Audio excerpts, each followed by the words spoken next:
ബ്രിസ്റ്റോളിലെ saint Thomas Syro Malabar കാത്തോലിക്ക ദേവാലയത്തിൽ പരിശുദ്ധ കന്യകാമറിയത്തിന്റെയും മാർത്തോമാ സ്ലേഹിയുടെയും തിരുനാൾ ആഘോഷത്തിന് തുടക്കമായി.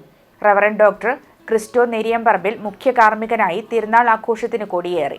ഡീക്കൺ ജോസഫ് ഫിലിപ്പ്, ട്രസ്റ്റിമാരായ Mathew Chirayath, Jomon Sebastian, Manuel Mathew, saint Kuriakose എന്നിവരും Tomy Thomas, Shaji Thomas, Shiny Aljo, Melvin Thomas Kappilumakkil, Mariya Jomy John, Angel Shaji, Jasmine Jolly, Colin V Jacob, Felix Tom Sebastian, Joel Vandhyanath, Binu Kadankuzhiyil, Shelton Mathew, Jomon Devasya Perumaparambil എന്നീ പ്രസുദേന്തിമാരും ചടങ്ങിന്റെ ഭാഗമായി.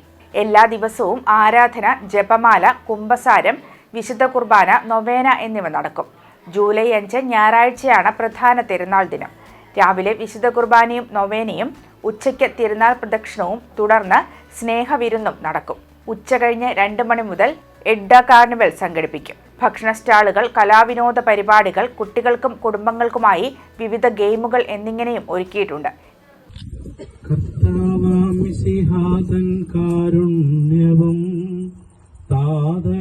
ദൈവത്തിൻ സംപ്രീതിയും പരിശുദ്ധാത്മാവിൻ സഹവാസവും നമ്മിലുണ്ടാകണം എന്നുമെന്നും.